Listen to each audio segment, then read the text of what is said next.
오늘 민수기 6장의 말씀을 가지고 복음 위에 부어지는 축복이라고 하는 제목으로 함께 은혜를 나누고자 합니다. 오늘 주보 예배 순서가 있는 그 장을 한 장 넘기시면 늘 시가 쓰여져 있던 그곳에 하단에 지난주 함께 외울 말씀을 같이 거기다 써 놓았습니다. 짧게 외웠었지만 한번 읽어보시고 또 가져가셔서 집에서도 일주일 동안 외우실 수 있도록 이렇게 말씀을 봐주시면 좋을 것 같습니다. 그래서 한 주일에 한 절씩 성경을 외우고 또 그 주의 말씀을 그것으로 기억하고 또 묵상할 수 있으면 그것으로 우리가 또 하나님의 말씀 가운데 거하는 은혜가 있겠다 그렇게 생각이 되어집니다. 벌써 3주 만에 목사가 욕심이 생겨서 한 절이 아니라 3절이나 썼습니다. 용서하십시오. 오늘 함께 외울 말씀은 민수기 6장 24절에서 26절까지 3절 말씀입니다. 한 절 말씀으로만 그냥 외우기가 너무 아까운 말씀이어서 3절을 외웁니다. 한번 같이 더 읽겠습니다. 민수기 6장 24절에서 26절까지 같이 한번 읽겠습니다. 여호와는 내게 복을 주시고 너를 지키시기를 원하며 여호와는 그의 얼굴을 내게 비추사 은혜 베푸시기를 원하며 여호와는 그 얼굴을 내게로 향하여 드사 평강 주시기를 원하노라. 아멘. 이와 같은 복이 저와 여러분들에게 있기를 주님의 이름으로 축원을 드립니다. 얼마나 놀라운 복인지요. 하나님께서 우리를 향하여 그 얼굴을 드시고 얼굴을 향하여 비추시고 복 주시고 은혜 베푸시며 평강 주시기를 원하신다고 하나님께서 선언하시고 선포하고 계십니다. 사실 예배 마칠 때 혹은 또 목사가 교역자가 설교하고 난 이후에 축도함으로 예배를 마치거나 혹은 하나님의 복을 선포하는 것을 여러분이 잘 기억하실 겁니다. 그래서 축도의 내용으로 보통 사용하는 것은 성경 가운데 2가지 본문입니다.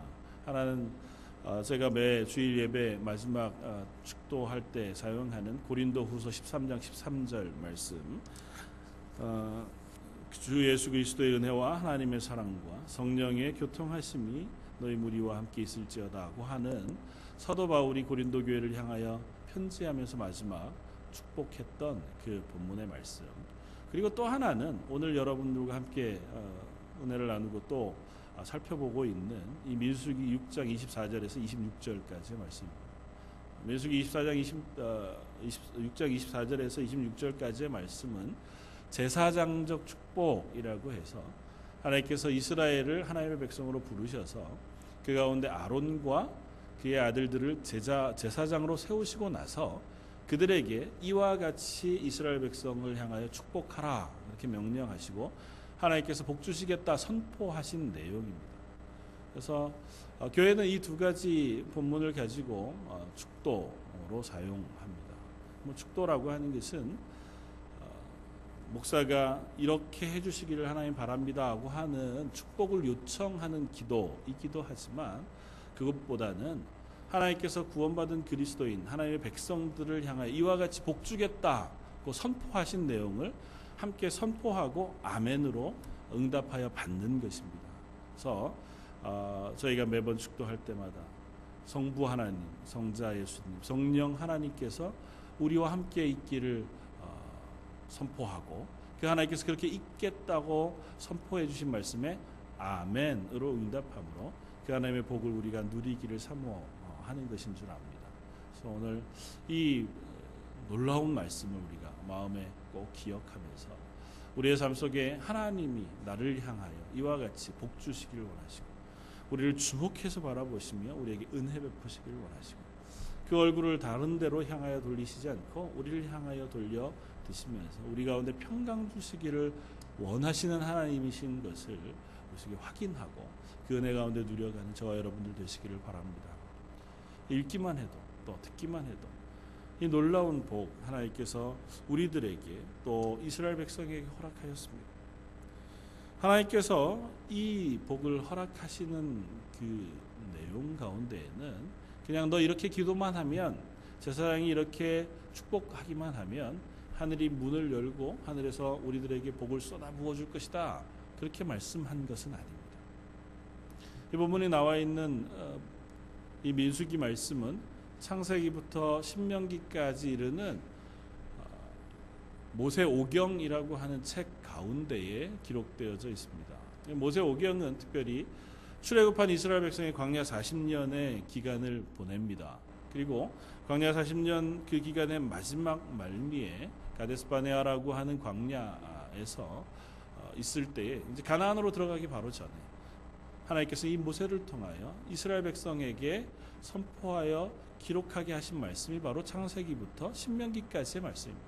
그러니까 이 말씀을 통해서 하나님께서 이스라엘 백성을 향하여 언약하시고 또 내가 너희를 왜 하나님의 백성으로 삼았는지 어떻게 하나님의 구원의 백성으로 세워놓으시는지 그리고 앞으로 내가 너희와 어떻게 동행할 것인지에 대하여 명확하게 알게 하십니다.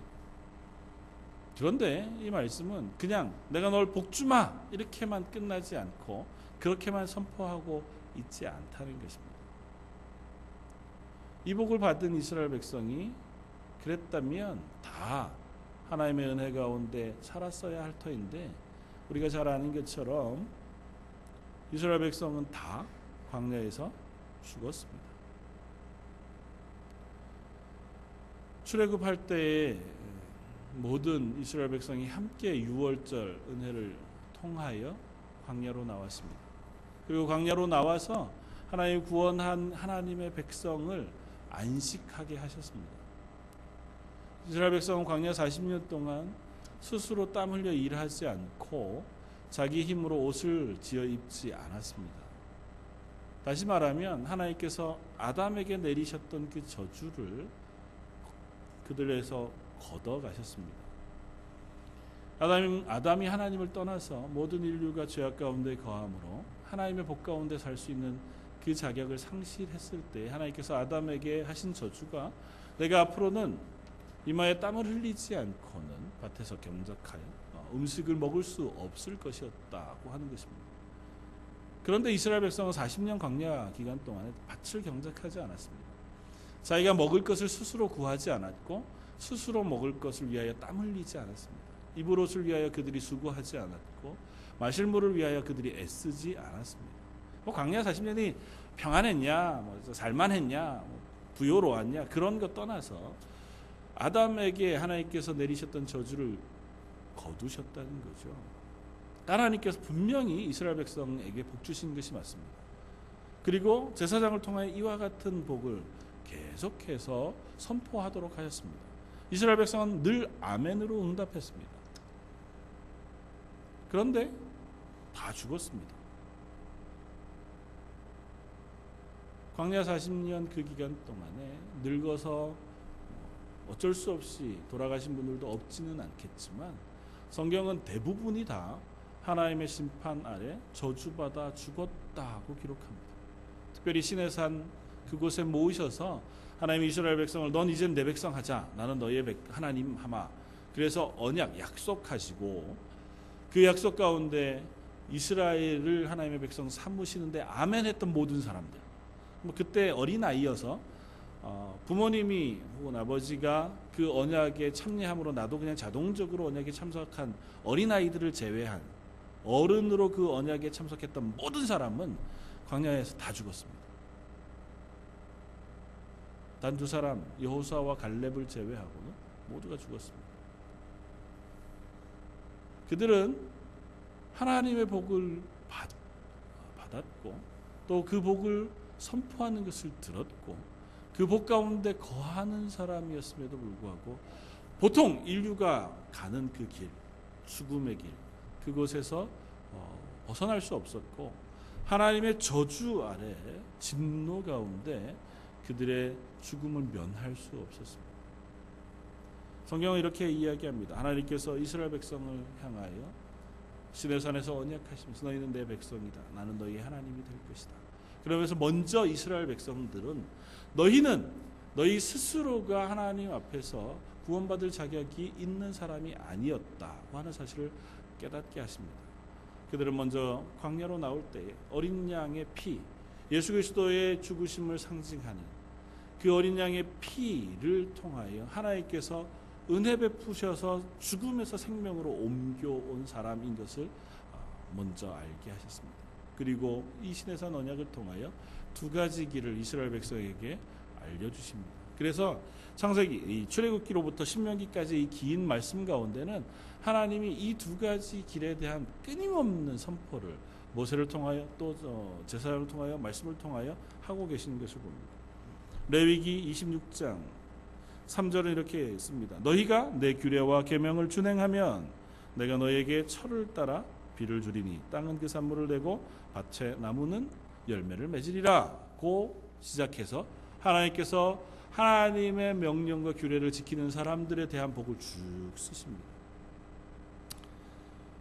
레위기 26장 14절에 가면 그러나 너희가 내게 청종하지 아니하여 이 모든 명령을 준행하지 아니하며 내 규례를 멸시하며 마음에 내 법도를 싫어하여 내 모든 계명을 준행하지 아니하며 내 언약을 배반할진대 내가 이같이 너희에게 행하리니 곧 내가 너희에게 놀라운 재앙을 내려 폐병과 열병으로 눈이 어둡고 생명이 취약하게 할 것이요 너희가 파종한 것은 헛되리니 너희의 대적이 그것을 먹을 것입니다.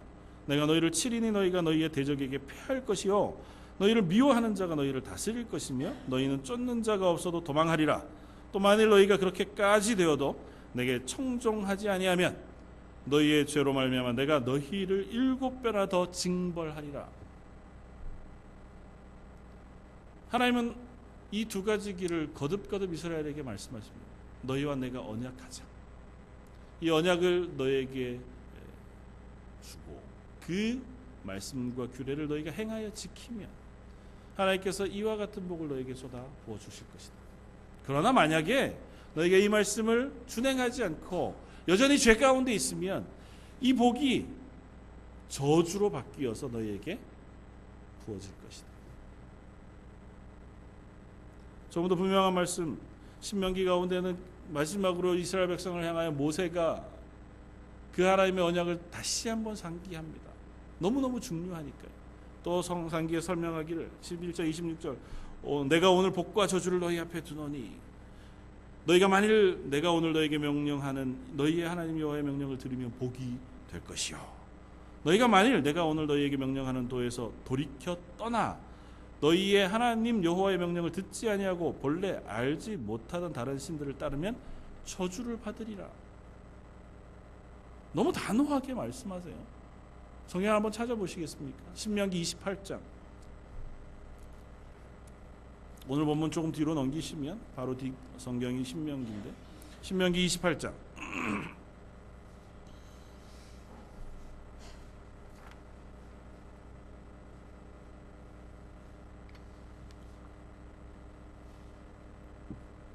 구약성경 307쪽 아니 304쪽 신명기 28장 1절 2절 말씀을 같이 한번 읽겠습니다. 내가 내 하나님 여호와의 말씀을 삼가 듣고 내가 오늘 내게 명령하는 그의 모든 명령을 지켜 행하면 내 하나님 여호와께서 너를 세계 모든 민족 위에 뛰어나게 하실 것이라. 내가 내 하나님 여호와의 말씀을 청종하면 이 모든 복이 내게 임하며 내게 이르리니. 내가 어떻게 해요? 이 명령을 다 청종하면. 15절을 다시 한번 더 같이 읽겠습니다. 내가 만일 내 하나님 여호와의 말씀을 순종하지 아니하여 내가 오늘 내게 명령하는 그의 모든 명령과 규례를 지켜 행하지 아니하면 이 모든 저주가 내게 임하며 내게 이를 것이다. 그리고 나서 이 3절부터 14절까지 이르는 동안 하나님께서 주시는 복을 세밀하게 써주십니다. 우리가 잘 아는 말씀. 너희가 들어가도 복을 받을 것이고 나가도 복을 받을 것이고 너희의 떡반죽 그릇이 복을 받을 것이고 너희의 소와 우양이 복을 받을 것이다. 너희가 전쟁에 나가면 적군을 향하여 승리하고 하나님께서 너희를 보호하실 것이고 하늘에서 우로를 내려 너희의 소산이 풍족하게 할 것이다. 그런데 만일 너희가 이 하나님의 명령을 순종하지 않고 규례를 어기면 금방 그 상세하게 말씀하셨던 그 복이 다 저주가 돼요. 16절부터 그래서 완전히 다른 이야기라. 너희가 그것을 만약에 어기면 너희가 들어와도 저주를 받고 나가도 저주를 받고 너희의 떡반죽 그릇이 저주를 받고 너희의 소와 우양이 저주를 받고 너희가 전쟁 가운데 패할 것이며 너희가 하늘로부터 내려오는 그 소산을 먹지 못할 것이다. 그래서 많은 분들은 구약의 하나님 너무 무서운 하나님이다. 이렇게 어려운 명령을 해놓으시고 이 명령 안 지키면 다 죽여버리겠다 이렇게 말씀하시니까 해도 너무하신 하나님. 하나님 뭐 사랑의 하나님 우리는 그렇게 아는데 구약 하나님은 사랑의 하나님은 아닌 것 같아요. 신약에 말씀하시는 하나님 예수님은 내가 믿고 그분의 사랑에 감격하고 나 같은 죄인을 위하여 예수 그리스도를 이 땅에 보내시고 대신하여 죽게 하심으로 그 은혜를 우리에게 베풀어 주시니 너무너무 감사하다. 그런데 구약은 도무지 내가 못 믿겠다. 아니 잘 이해가 안 된다. 여러분들은 어떠십니까? 이 구약의 하나님은 여러분들에게 어떠십니까? 어느 누구도 이 율법을 다 지킬 수 없을 것 같아 보입니다. 하나님께서 특별히 신명기 28장 앞에서 14절까지 말씀 이후에 15절부터 저 뒤에 긴 말씀을 저주의 말씀을 기록해 놓으셨어요. 너 이렇게 하면 저주를 받을 것이다. 이렇게 하면 너희가 하나님의 진노 가운데 거할 것이다. 하나님이 너희 이렇게 하는 모든 것을 다 하나님께서 벌 주실 것이다. 68절까지 이토록 긴 절이 잘 없습니다. 하나님께서 신명기 말씀을 통하여 이 마지막 모세를 향하여 선포하게 하시고 이스라엘 백성이 할 때마다 아멘 하게 하셨어요. 너희를 복 주실 것이다. 아멘. 이렇게 하면 너희가 저주를 받을 것이다. 아멘 하게 하셨어요.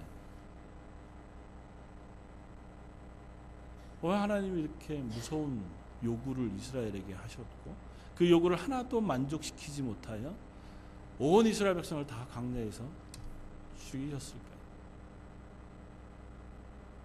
예수님을 찾아왔던 한 부자 청년, 그가 예수님에게 묻습니다. 제가 어떻게 하면 영생을 얻겠습니까?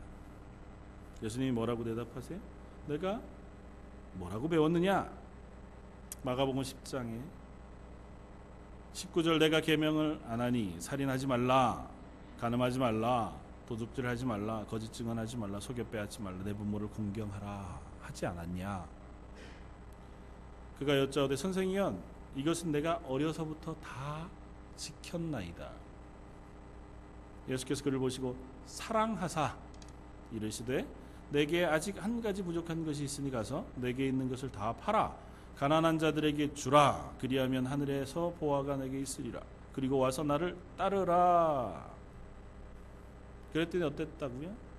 그 사람은 재물이 많은 고로 그 마음 말씀으로 인하여 슬픈 기색을 띠고 근심하며 가니라. 얘들아, 하나님의 나라 들어가기가 얼마나 어려운지. 낙타가 바늘기로 들어가는 것이 부자가 하나님 나라에 들어가는 것보다 쉬울 것이다. 그 말씀하세요. 어머나, 이제 하나님 나라 가기는 참 어렵네요. 말씀만 읽어보아도 하나님 그냥 하나님은 사랑이십니다. 이걸로 끝나주면 좋을 텐데 하나님은 우리들을 복 주시는 분이십니다.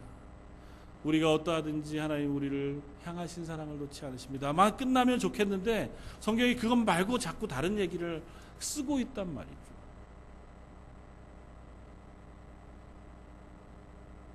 이 부자 청년이 근심하며 갔습니다. 그리고 못 돌아온 것 같아요.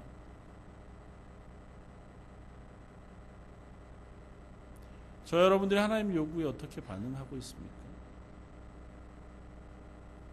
구약의 율법, 신약의 이 예수님의 말씀, 심지어 이 부자 청년, 이 관원은 말씀하신 것 제가 어려서부터 다 지켰습니다예요. 율법 제가 하나도 안 어겼습니다입니다. 그런데 예수님은 뭐라고 말씀하신다고요? 사랑하시면서 야, 한 가지가 부족하다. 너 그거 조항으로는 지켰는지 모르지만 네 마음으로 그것에 순종하지 않았다는 거예요. 내 이웃을 내 몸같이 사랑하라. 내게 이웃이 있다면 내게 가진 물건, 돈, 부요함보다 내 가난한 이웃을 더 사랑하는 것이 마땅하다. 그걸 가서 행해라. 그러면 하늘에서 보화가 너에게 내려질 것이다. 아멘. 어려우시죠?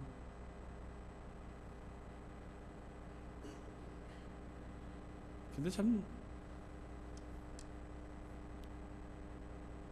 우리가 이 말씀을 읽으면 또 이 말씀을 들으면 마음이 부담이 됩니다. 그냥 이것만으로 끝나는 것도 아니에요.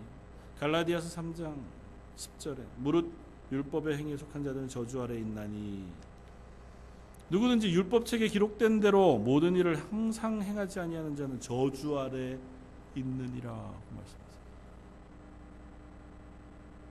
하나님의 말씀 그것 우리에게 주셨는데 그 말씀대로 행하지 않는 자는 다 저주 아래 있다 말씀하세요. 복 받는 건 고사하고 저주 피하는 것도 어렵게 생겼어요. 이스라엘 백성 광야 40년 죽은 것처럼 우리는 아니요, 우리도 그렇게 생겼습니다. 저 여러분들이 하나님의 말씀 가운데 그 모든 것을 다 지켜 행하며 살지 못하잖아요. 그래서 우리에게 저주가 임하는 것이 맞습니다. 하나님께서 그걸 말씀하세요. 왜요? 하나님 공의의 하나님이시거든요. 하나님 사랑의 하나님이십니다.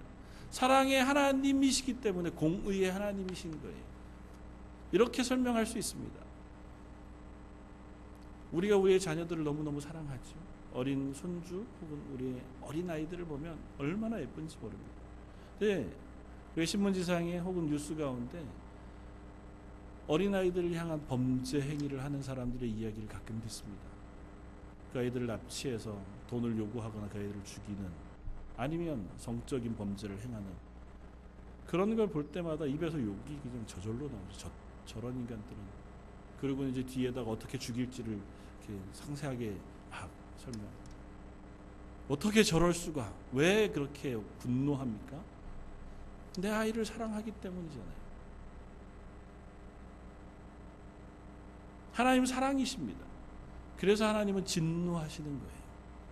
하나님 사랑하시기 때문에 그 사랑하는 사람을 죽음으로 몰아가는 죄를 미워하시는 겁니다.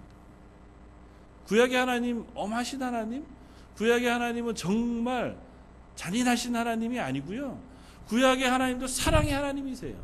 그래서 진노하시고 공의로 오신 거예요.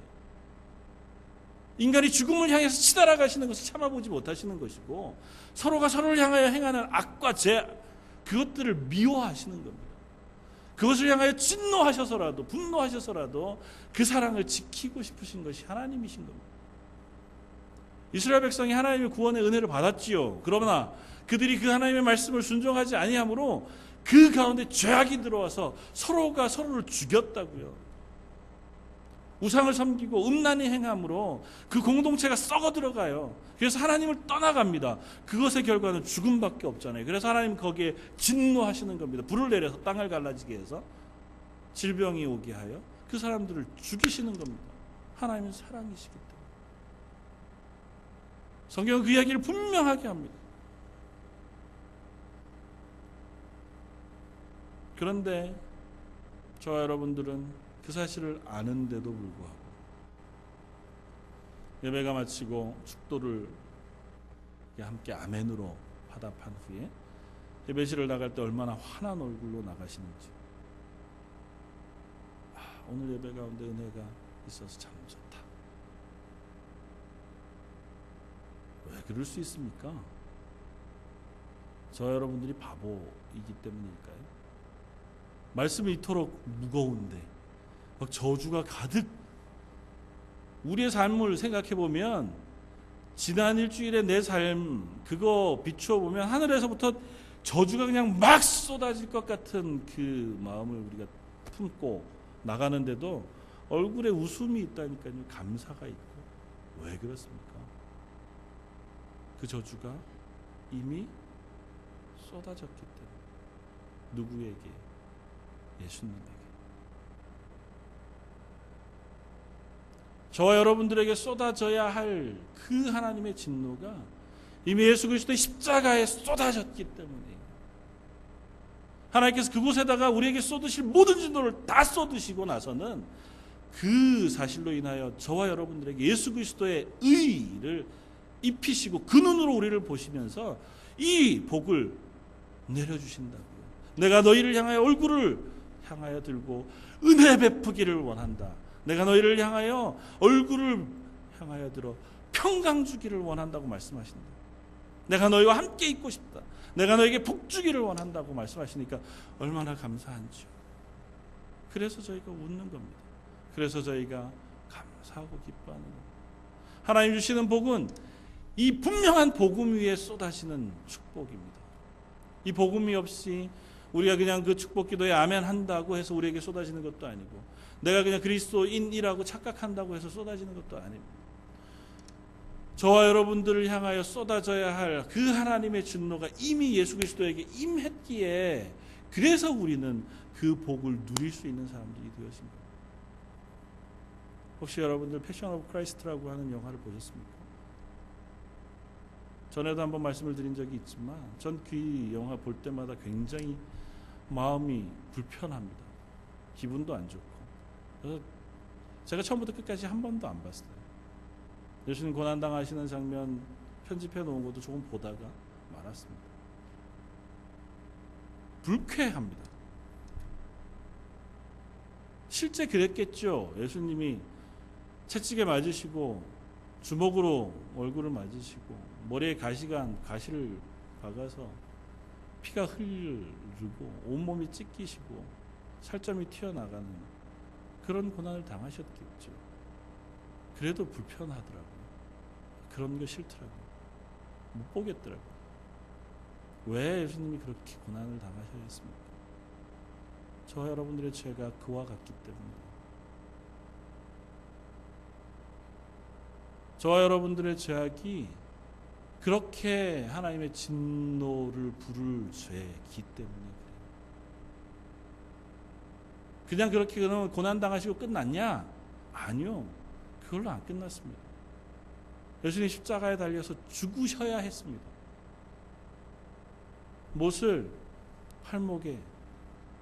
발목에 박힌 채로 나무에 매달려서 하루 종일 피와 물을 다 쏟으셔서 갈증으로, 수치심으로, 온몸의 뼈가 다 분리되는 고통으로 그렇게 죽으셔야 했습니다.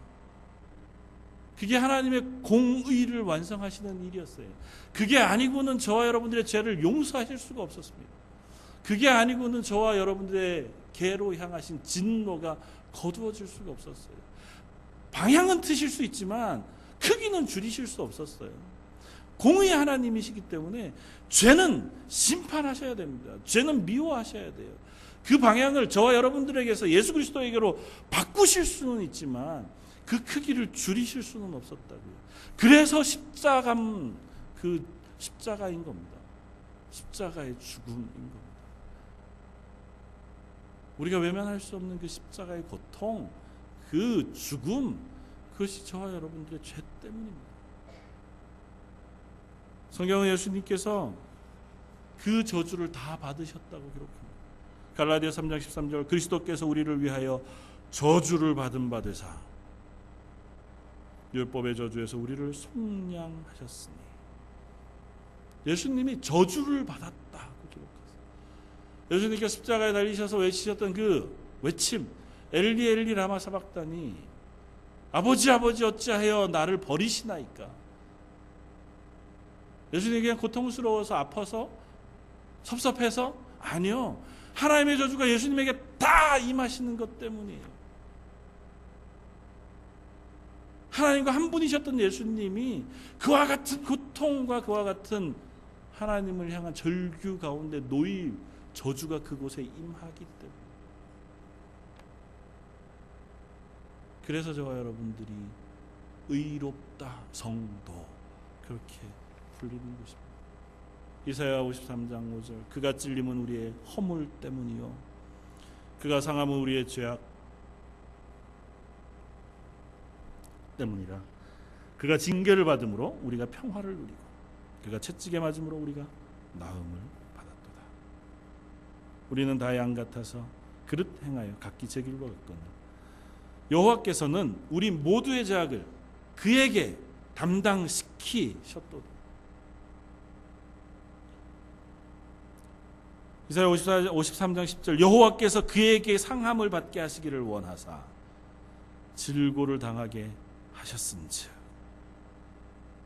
그의 영혼을 속건제물로 드리기에 이르며 그가 씨를 보게 되며 그 날을 기일 것이요 또 그의 손으로 여호와께서 기뻐하시는 뜻을 성취하리로다. 심지어 하나님께서 예수님이 그곳에서 죽으시고 고난당하시는 것을 기뻐하셨어요. 그것으로 하나님의 기뻐하시는 뜻을 성취하셨어요. 그 상황과 그 고난과 그 처절한 죽음을 하나님께서 계획하시고 그 십자가 위에 쏟으셨습니다. 그리고 저와 여러분들을 그 자리에서 이 은혜의 자리로 옮겨 놓으셨습니다. 하나님의 율법을 하나도 완성하지 못하여 하나님이 선포하셨던 저주를 다 받을 수밖에 없는 자리에서 거저 예수님이 나를 대신하여 죽으신 그것 때문에 하나님의 복받는 자리로 옮겨 놓으셔서 하나님이 우리를 향하여 동행하시기를 원하시고 우리를 향하여 복 주시기를 원하시는 그 자리로 옮겨 놓으셨습니다. 그렇다면 사랑하는 성도 여러분, 저와 여러분들은 그 구원의 은혜 가운데 살고 있습니까?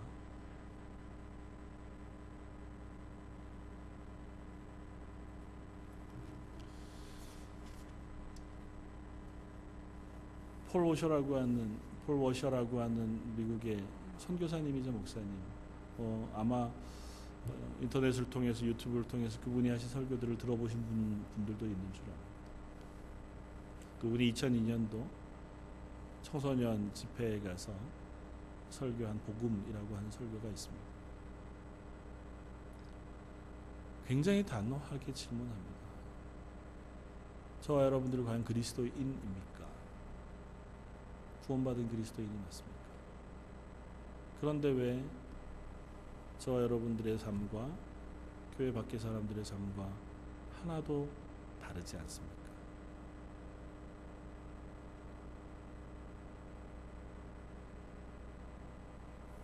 비유로 이런 비유의 이야기를 하나 해요. 그 컨퍼런스가 아주 큰 컨퍼런스였습니다. 만약에 내가 한 30분 1시간쯤 늦어가지고 헐레벌떡 강의 시간에 설교 시간에 늦게 오면서 사람들한테 변명하기를 이렇게 변명했다고 치면 어떻게 생각할 것 같습니다. 제가 오다가 차에서 내리는데 뒤에서 큰 덤프 트럭이 쫓아왔다는 거예요. 그리고는 자기를 못 본 거예요. 쳤습니다. 그리고 그 덤프 트럭에 실려있던 커다란 원목이 굴러와가지고 자기를 덮쳤어요. 그것 때문에 한 30분 늦었습니다. 그러면 뭐라고 생각하겠습니까? 뭐 심각하세요? 거짓말 아니겠습니까? 덤프트럭에 치이고 30분 늦는 게 사실일 수 있겠어요?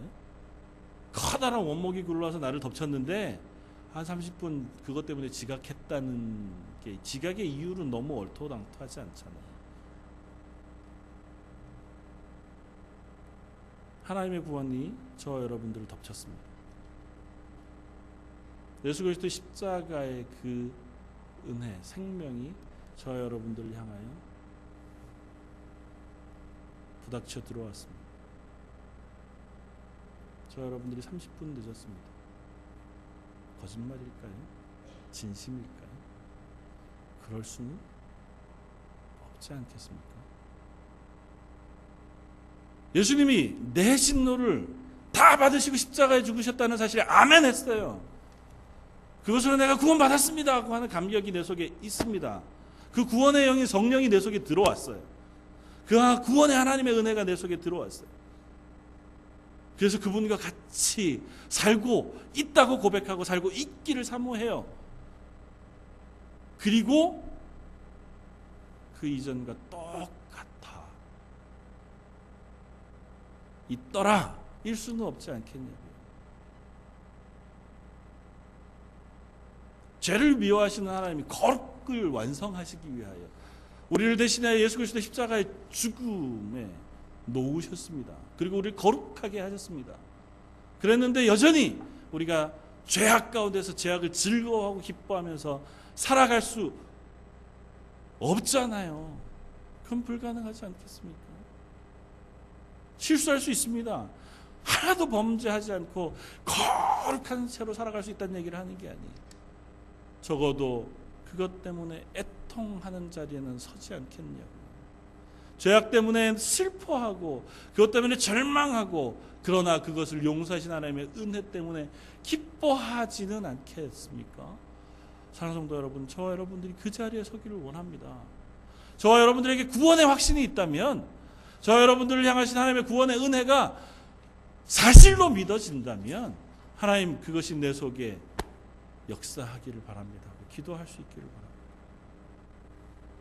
예수님께서 마태복음 7장 산상수훈을 마무리하는 그 마지막에 이렇게 말씀하십니다. 이러므로 그들의 열매로 그들을 알리라. 너희가 그리스도인이라면 너희의 생활과 삶의 열매로 너희가 그리스도인인지 알 것이다. 너희가 하나님과 연합하여 하나님이 너희 속에 거하시면 너희가 죄, 그것을 미워하는, 죄를 두려워하는, 슬퍼하는, 죄를 싫어하는 하나님의 자녀인 것을 내가 확인할 수 있을 것이다. 나더러 주여 주여 하는 자마다 다 천국에 들어갈 것이 아니요 다만 하늘에 계신 내 아버지 뜻대로 행하는 자라야 들어가리라. 그날에 많은 사람들이 나더러 이르되 주여 주여 우리가 주의 이름으로 선지자 노릇하며 주의 이름으로 귀신을 쫓아내며 주의 이름으로 많은 권능을 행하지 아니하였나이까 하리니 그때에 내가 그들에게 밝히 말하되 내가 너희를 도무지 알지 못하니 불법을 행하는 자들아 내게서 떠나가라 하리라. 그러므로 누구든지 나의 이 말을 듣고 행하는 자는 그 집을 반석 위에 지은 지혜로운 사람 같으리니. 하나님의 축복은 복음을 피해서 우리에게 주어질 수가 없습니다. 우리가 그리스도인이라고 스스로를 향해서 속삭인다고 해서 우리가 하나님의 복 가운데 놓여지지 않습니다.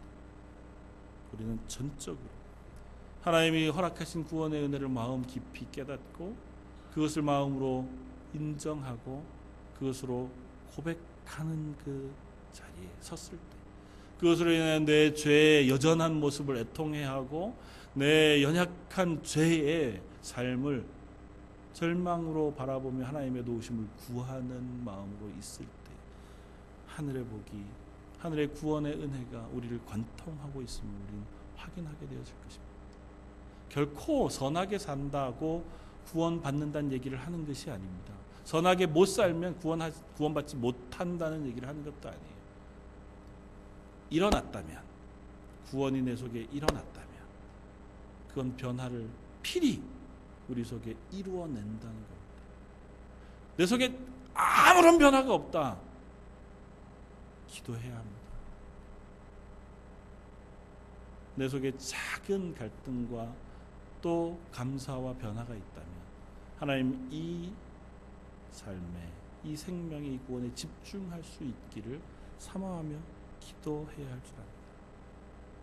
그럴 때 우리는 이 축복의 기도 여호와 하나님께서 저와 여러분들을 향하여 복 주시기를 원하며 여호와 하나님께서 그 얼굴을 비추사 은혜 베푸시기를 원하며 여호와께서 우리를 향하여 얼굴을 향하여 드사 평강 주시기를 원하시는 그 복을 아멘으로 받아 누리고 그 복을 사모하며 기쁨 가운데 살아갈 수 있는 사람 되실 줄 믿습니다. 저 여러분들의 삶 속에 그 고백이 있기를 원합니다. 저 여러분들 삶 속에 이 복음 위에 쏟아부어지는 은혜가 충만하기를 바랍니다. 그것으로 인하여 저희가 그 기쁨과 감사함을 늘 이야기하고 찬양하고 예배하는 하나님의 사람들 되시기를 주님의 이름으로 축원을 드립니다. 한번 같이 기도하겠습니다. 하나님, 저희를 죄악 가운데 건지셔서 하나님의 자녀로 불러주시고 그 자리에 하나님의 은혜를 경험하게 하시니 감사합니다. 하나님께서 우리에게 허락하신 것, 그것이 얼마나 크고 놀라운 것인 것을 저희가 압니다. 그 크고 놀라운 생명, 그 은혜가 우리 속에 들어왔으니 하나님 그것이 우리 속에 변화를 이루어 가기를 소원합니다.